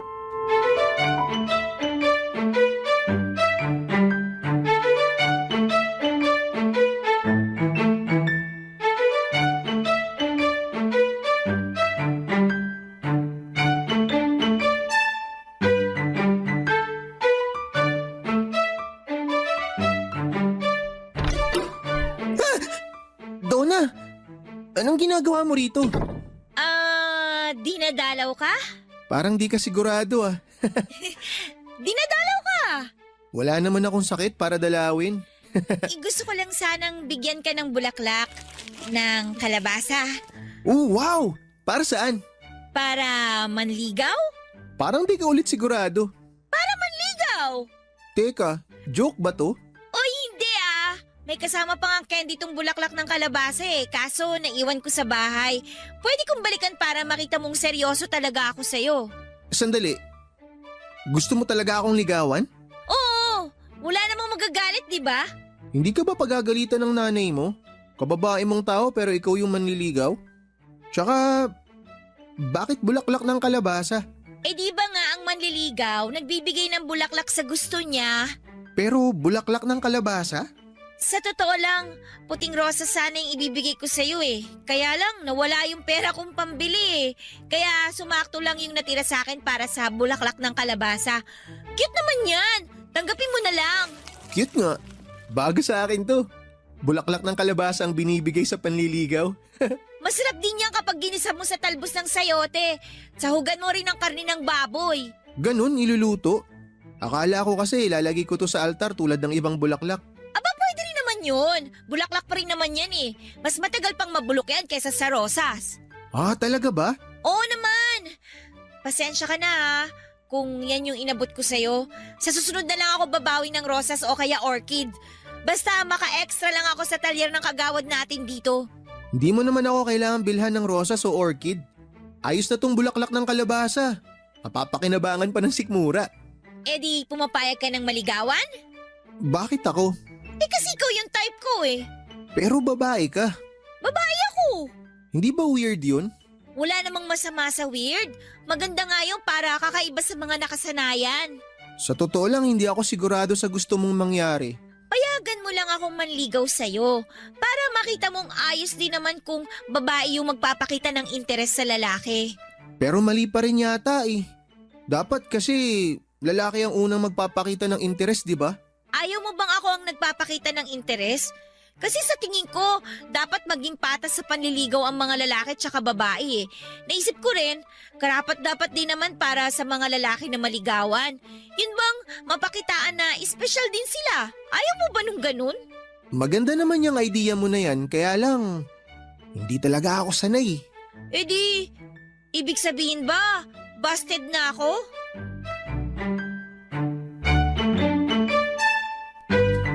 Papa Dudut, hindi naman umimik si July sa tanong ko. Pinagmasdan ko lamang ang mukha niya. Hindi ko mabasa kung ano ang laman ng isipan niya. Inulit ko ang tanong ko sa kanya pero ang tanging sinagot lamang niya ay kailangan niyang pumunta ng plaza dahil gusto niyang bumili ng scramble at kikiam. Inaya niya akong sumama sa kanya at natuwa ako. Bit-bit pa rin niya ang bulaklak ng kalabasa at sabay na nga kaming naglakad patungo sa plaza. Malapit lang naman yon sa bahay nila. Kaya mabilis din kaming nakarating. Nilibre niya ako ng scramble at kikiam. Naupo kami sa sulok habang kinakain ang mga yon. Hindi niya ako kinakausap. Nakafocus siya sa kinakain niya. Ako naman ay nakafocus sa mga susunod kong plano kung paano ko mapapaibig si July. Pagkatapos namin kumain ay inaya na niya akong umalis. Ayoko pa sana pero sinabi niyang magsasaing pa raw siya. Hinatid ko siya hanggang sa bahay nila at nagpaalam at nginitian naman niya ako. Hindi ko na inulit ang tanong ko kung busted na ba ako sa kanya. Nabuhayan pa rin ako ng pag-asa dahil ibig sabihin lamang noon ay hindi niya sinasarado ang pintuan sa panliligaw ko. Yun ang nakuha kong mensahe base sa ipinakita niya. Masaya akong umuwi ng bahay at nakwento ko nga agad kay nanay ang nangyari. Pinalipas ko ang ilang araw, bumili ako ng bulaklak ng kalabasa. Kahit may pangbili naman ako ng rosas dahil nakapag-extra na ako sa talyer ng kagawad namin. Mas pinili kong bilhan pa rin siya ng bulaklak ng kalabasa dahil alam kong natuwa siyang sa pagiging praktikal ng ideya na yon. Nagtungo ako sa bahay nila.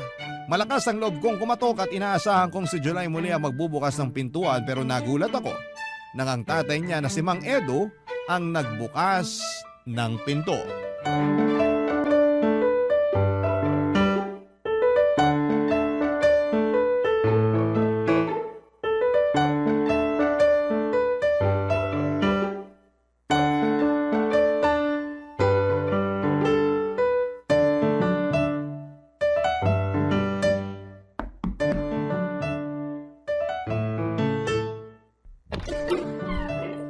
Sino ka? Donna po, kayo po ba si Mang Edu? Ako nga. Paano mo ako nakilala? Sikat po kayo ni July dito sa barangay natin. Ganun po talaga kapag bagong salta. May kailangan ka ba? Ah, yung anak niyo po sana? Si July. Hindi mo siya naabutan. Kaalis lang din kanina. Pinapunta ko sa palengke para bumili ng hapunan namin. Ah, ganun po ba? Pwede ko po ba siyang hintayin? Mukhang matatagalan pa yun. Nagpaalam sa akin na maglilibot daw sa bayan. Sayang naman. Dala po ba niya yung cellphone niya?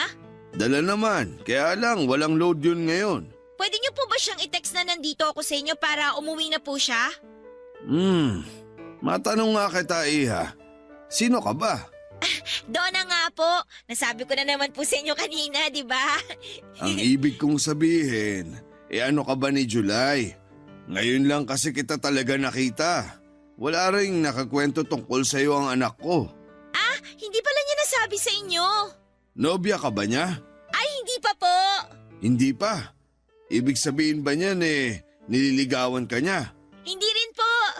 Nagkakamabutihan naman ba kayo? Naguguluhan na ako. Ano ba ang totoo? Ako po yung nanliligaw sa kanya. Ano? Ako po yung nanliligaw sa kanya. Narinig ko naman. Pero seryoso ka ba sa sinasabi mo? Oo naman po. Heto nga po at may dala akong bulaklak ng kalabasa para sa kanya. Kasi nga po nanliligaw po ako. Ikaw ba yung nagbigay ng bulaklak ng kalabasa nung nakaraan? Ako nga po. Ginisa niyo po ba sa talbos ng sayote? Kasi sinabi ko po yun kay July O inilagay niyo po sa altar. Bakit naman namin ilalagay sa altar? Bulaklak pa rin naman po kasi yun. Baka lang po nailagay nyo. Huwag mo sanang mamasamain tong sasabihin ko sa'yo, Donna. Ano po yun? Ayokong makitang nanliligaw ka sa anak ko. Liligawan ko na lang po siya kapag wala kayo. Joke! Seryoso ako. Hindi ka ba naturuan ng tatay mo na dapat lalaki ang manligaw at hindi babae?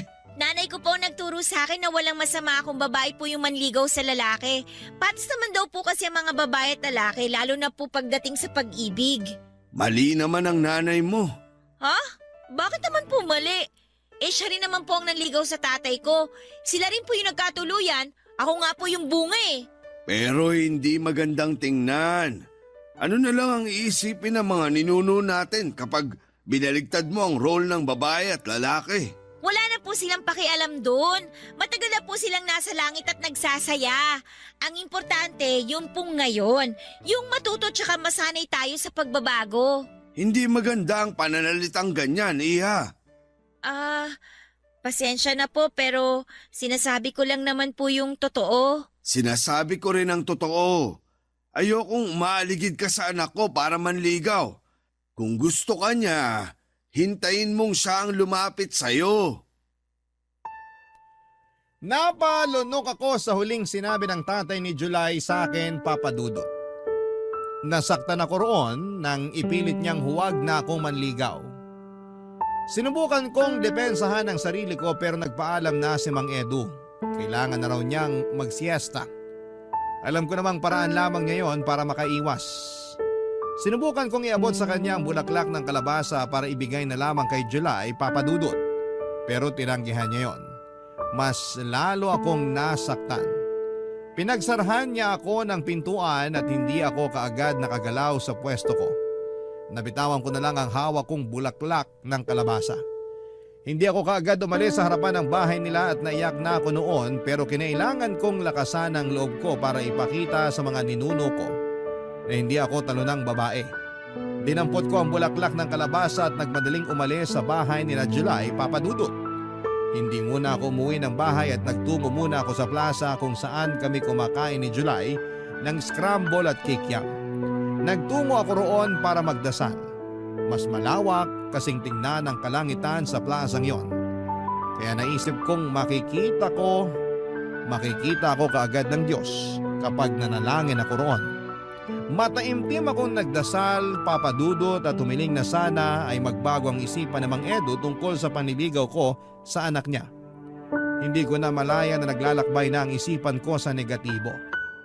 Tuloy-tuloy na binubulungan ako ng utak ko na tama si Mang Edu. Dapat ko nang itigil ang panliligaw ko kay July dahil hindi yon tama para sa isang babaeng katulad ko. Hindi nagpapigil ang mga negatibong ideya sa utak ko hanggang sa namalayan ko na lamang ang sarili ko na sumuko na sa mga yon. Napaiyak na lamang ako, Papa Dudut, at hinayaang malaglag sa lupa ang bulaklak ng kalabasa na hawak ko. Barangay Love Stories. Barangay Love Stories. Tulad ng nabanggit ko noong simula ay sinanay nga ang nanligaw kay tatay, Papa Dudut. Magkaklase sila noon at maraming nagkakagusto kay tatay pero sinanay lang ang naglakas ng loob na lumapit para manligaw. Inunahan na niya ang mga nagbabala kay tatay. Mabilis na nahulog ang loob ni tatay kay nanay, Papa Dudut. Lalo na't lagi siyang hinahatiran ni nanay ng bulaklak ng gumamela at tsampuradong sagana sa evaporada. Doon niya nga totoong nadali si tatay. Hindi naman nila pinagbigay alam sa lahat ng tao na si nanay ang nanligaw kay tatay. Pinalabas pa rin nilang dalawa na si tatay ang nanligaw para hindi kutyain si nanay na mga kakilala nila. Naging masaya sila sa pag-iibigan nila, Papa Dudut. Natapos ang relasyon ng pag-iibigan nila noong nasa unang taon pa lamang ako ng high school. Pero hindi naman ibig sabihin noon ay hindi na naging totoo ang pagmamahala nila. Siguro nakadikit lang talaga sa pakete nila ang expiration date ng pagsasama nila. Ang kwento ng mga magulang ko ang dahilan kung bakit malakas ang loob kong manligaw kay July. Akala ko kasi ay papayagan ng tadhana na itulad ang love story ng magulang ko sa amin ni July. Pero ang naitulad pala ay yung paghihiwalay nila. Ang masakit pa ay hindi pa man kami nagsisimulang magmahalan ay pinaghiwalay na kami kaagad ng tadhana. Kapag naiisip ko yon noon, nasasaktan ako.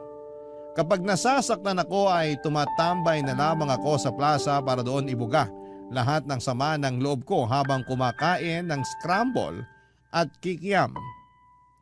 Iniwasan ko na si July. Hindi na ako bumibili ng bulaklak ng kalabasa para sa kanya. Pinagbawalan ko na rin na si nanay na bumili noon para ulamin dahil nasasaktan lamang ako kapag nakikita ko yon. Naalala ko kasi ang pag-reject ng tatay ni July sa akin. Hanggang isang araw habang nakatambay ako sa plaza ay dumating itong si July. Nilapitan niya ako kaagad. Papa Dudut.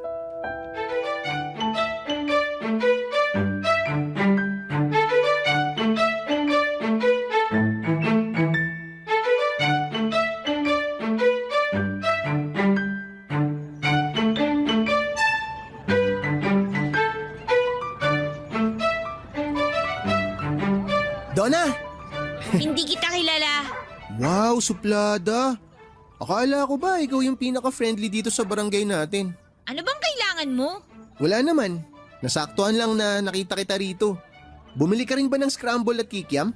Oo. Huwag ka na rin mag-abalang bumili. Kasi sinimot ko na lahat ng bentang scramble. Ba't ba parang galit ka sa akin? Hindi ako galit sa'yo, no? Hindi ka na dumadalaw sa bahay. Bakit? Mismo? Siguro. Ay, alam mo, hindi ko pala nasabi sa'yo na tama ka. Ang sarap pala ng bulaklak ng kalabasa kapag ginisa. Lalo na pag nilagyan mo ng talbos ng sayote tapos sinahugan mo ng baboy. Ang sarap.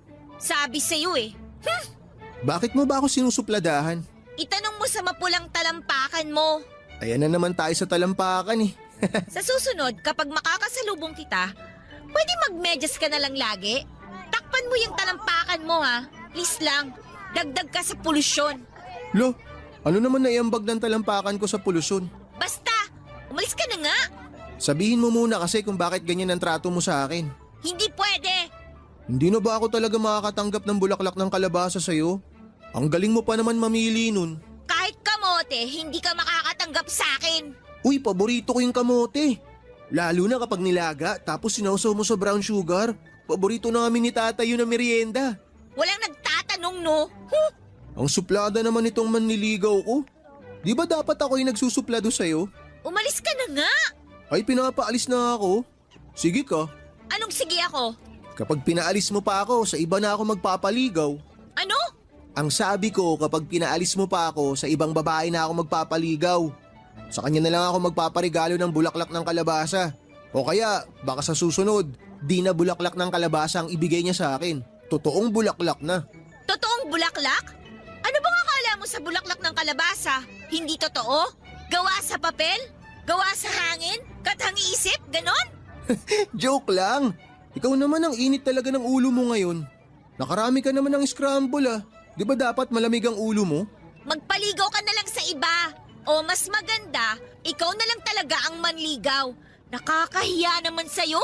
Hindi ka pwedeng ligawan kasi lalaki ka. Hindi ako pwedeng manligaw kasi babae ako. Ano ba Sa kasing... susunod na buhay ko, sana lalaki na lang ako para hindi na ako pagbawalang manligaw. Sa susunod na buhay mo, sana maging ipis ka na lang para madali kang tapakan. Ay, ano bang nangyayari sa'yo? Hindi ka naman ganyan ah. Pag natauhan na, hindi na talaga magiging katulad ng dati.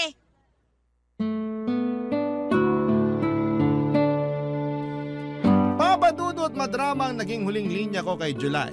Mala pelikulang eksena kung saan ay iniwan ng leading lady ang leading man niya. Umaasa ko noon na habulin niya ako pero hindi niya ginawa, Papadudot. Hinayaan niya akong mag-walk out at nainis ako lalo. Siguro kung hinabol niya ako, baka naging marupok akong muli. Pero siguro ay gusto ni Lord na ipagpatuloy ko ang paglalakad palayo kay July para mas madrama ang kaganapan. Nagmadali na akong umuwi ng bahay para magpatugtog ng malulungkot na kanta. Paraan ko yon para namnamin ang sugat na dinala ni July sa puso ko. Kakapanood ko kasi yon ng mga teleserye sa GMA at feeling ko, ako lagi ang main character. Naabutan ko si nanay na nakaupo sa sala at nanonood ng TV. May hawak itong isang baso ng kape. Hindi ko siya nilapitan at nagmadali akong pumasok sa kwarto ko dahil patulo na noon ang luha ko. Pinihit ko ang radyo para makahanap ng pinakamalungkot na kanta. Natagalan ako sa paghahanap dahil puro novelty songs ang umiere ng mga oras na yon. Sinukuan ko na lamang ang radyo. Hinayaan ko magpatugtog ng novelty song ang radyo habang umiiyak ako. Doon na pumasok si nanay. May dala siyang 2 baso ng kape. Inabot niya sa akin ang isang baso at kinuha ko naman at huwigop ako mula sa baso. Napaso pa nga ang dila ko. Mas lalo tuloy akong napaiyak. Kinuha ni nanay ang baso at saka pinatong sa tukador sa gilid ng kama ko. Niyakap niya ako at doon ay mas lalo na namang naging malaya ang mga mata kong lumuha. Nung medyo gumaan na ang pakiramdam ko ay inaya niya akong tumungo sa sala para makapag-usap kami ng maayos. Sumunod naman ako at doon namin pinagpatuloy na inumin ang kapeng inabot niya sa akin, Papadudot.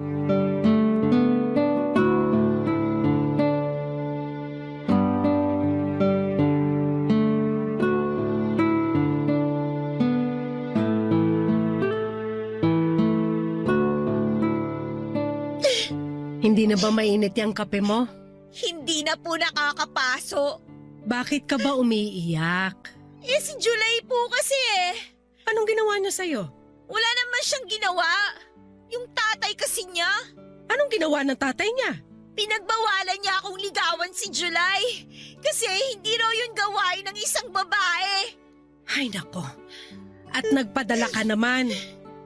Nakuwento mo ba ang love story namin ng tatay mo? Opo. Pero ayaw daw ng mga ninuno natin na manligaw ako sa lalaki. Hindi raw kasi yun ang nakaugalian. Porkit hindi nakaugalian, mali na agad? Alam ba niyang ayaw ng mga ninuno natin ng baluktot na pag-iisip? Sana na'y nandun ka para may kakampi ako nung pinagalitan ako ni Mang Edu. Pwede ko siyang puntahan ngayon para mapagsabihan. Anong akala niya sa anak niya? Ginto? Teka at may kumakatok. Sige, tuloy mo muna yung pag-iyak dyan. Oh! July! Magandang hapon po, ma'am. Anong ginagawa mo rito? Gusto ko lang po sanang makausap si Donna. Busy siya sa pag-iyak. Bakit po siya umiiyak? Nagtanong ka pa. Malamang binasted mong anak ko. Hindi ko naman po siya binasted eh. Pero pinapabasted siya ng tatay mo sa'yo. Ganon na rin yun. Po? Naku, wala po akong alam dyan. Pwede ko po ba siyang makausap? O pasok ka. Salamat po. Oh, anong ginagawa mo dito? Maiwan ko muna kayo. Lalabas muna ako. Teka, Nay! Mag-uusap kayong dalawa dyan. Silipin mo na rin yung sinaing ko mamaya. Ano ba kasing ginagawa mo dito? Iniwan na kita sa plaza, di ba? Bakit sumunod ka pa dito? Kasi gusto kitang bigyan ng bulaklak ng kalabasa. Ito oh, kabibili ko lang yan sa palengke nung nag-walkout ka. O, kunin mo na. Para saan to? Ba't mo ako binibigyan ng bulaklak ng kalabasa? Regalo ko yan sa'yo kasi manliligaw ako. Hindi ako magpapaligaw sa'yo, no? Gusto mo ba sa iba na lang ako manligaw? Sige, tingnan natin kung may babaeng tatanggap ng bulaklak ng kalabasa. Biro lang, wala naman talaga akong balak manligaw ng iba eh. Tinatakot lang kita para di mo ako basti din. Ako nga itong binasted ng tatay mo para sa'yo, no? Bakit ka ba kasi nakikinig kay tatay? Eh ako naman yung may gusto sa'yo. Hindi kita babasti din, promise. Kaya please, huwag mo rin akong basti din. Bakit kasi ayaw mo ako manligaw sa'yo? Ang simple lang naman nun eh. Eh nawiwirdohan nga kasi ako. Ayoko talaga. Kagaya mo rin palang tatay mo eh. Wala kayong bilib sa mga babaeng katulad ko. Uy, hindi ah. Bilib ako sa mga babaeng katulad mo. Buo ang respeto ko sa inyo ng nanay mo. Kaya nga gusto ko na ako ang magpakita sa'yo ng respeto at interes eh. Kung papayagan mo ko, may papakita ko sa'yo lahat yun sa panliligaw ko. Pero gusto ko pa rin manligaw sa'yo para ipakita sa'yo kung ano yung kaya mong gawin bilang isang lalaki ay kaya ko rin gawin bilang isang babae. Paano ba tayo magkakasundo? Pareho na lang tayo manligaw sa isa't isa. Uy, gusto ko yan. Mas okay yung idea na yan. Panalo yung ganyang setup. Donna? Ano yon? Pwede mo bang igisa yung bulaklak ng kalabasa sa talbos ng sayote ngayon? Palambing naman oh. Nagkikrave kasi ako eh. Napailing na lamang ako habang nakangiti sa request ni July sa akin. Naging paborito na niya ang ginisang bulaklak ng kalabasa at talbos ng sayote. Inaya ko siya sa kusina para ma-check namin ang sinaing ni nanay. Sinamahan niya akong lutuin ng bulaklak ng kalabasa. Habang hinihintay na maluto yon ay nilabas ko sa ref ang natirang tsampurado na niluto ni nanay noong umaga. Dinamihan ko ang evaporada at pinakain ko kay July. Nagustuhan niya ang malamig na tsampurado, yon din ang paborito kong klase ng tsampurado, malamig. Nagkakwentuhan at nagkatawanan kaming dalawa papadudot habang pinagsasaluhan ang malamig na tsampurado.